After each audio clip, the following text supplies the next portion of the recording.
Business Internship. Now this training video is going to give you some really practical, concise kind of bullet points on how to get a business internship. So it'd be great if you have a pen and pencil and you can just write down some of these ideas, maybe type them up on your computer as notes. If you're looking for an internship, these are definitely going to help you.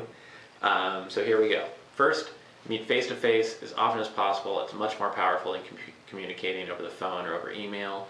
Next, develop a spreadsheet on Google Docs or something free like that of the top 30 employers you'd like to work for, and then research their phone, email, and mailing address so you can communicate with them in all three ways, and you'll look more dedicated, committed, and professional in the industry that way, and that can really go a long ways.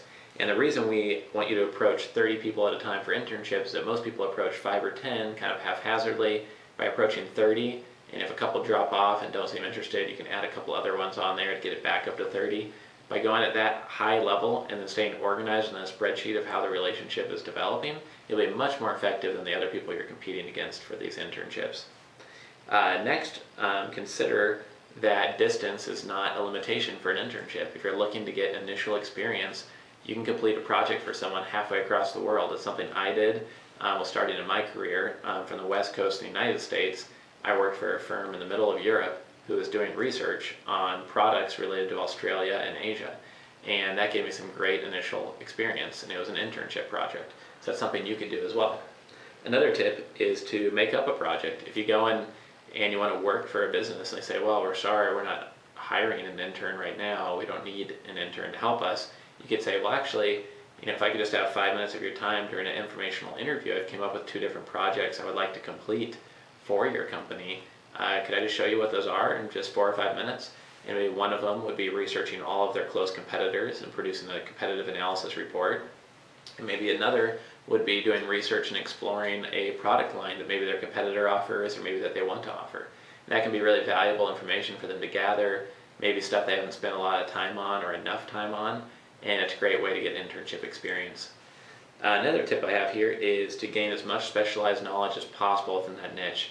If you want to be an internet marketer, a business manager, project manager, whatever you're going into, whatever field you're going into, try to see if there's a designation program or a certification program you can complete.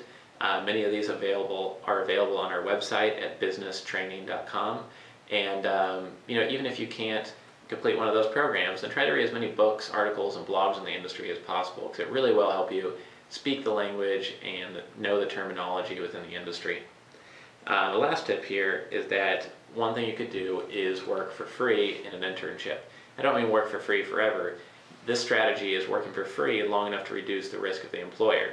So I actually use this in my career as well. At one point I really wanted to work for a company, and I knew if I could get that experience it'd be worth a lot long term. So what I did was tell the guy that I'll work for him for free for as long as it takes to prove to him that I'm worth being paid to work there full time. Now in my case, in my mind I knew after 6 or 8 weeks I was going to give up on that project and work for someone else who would pay me. But what I did was work for him for 3 weeks, and by that 4th week he'd offer me a full-time job, not just an internship, but a full-time salaried job working for his company, because I had added so much value in that first month. He saw how much the business could grow if he kept me on. So it works very well. It's practical. That way it allows you not to work for free for 6 months or all summer or for a year. And again, these are all strategies that are super practical, and they're only things I've seen really work in the real world. So I really hope to help you secure a business internship. Thank you for joining us. And again, this is businesstraining.com, where you can earn master's level qualifications to make more money.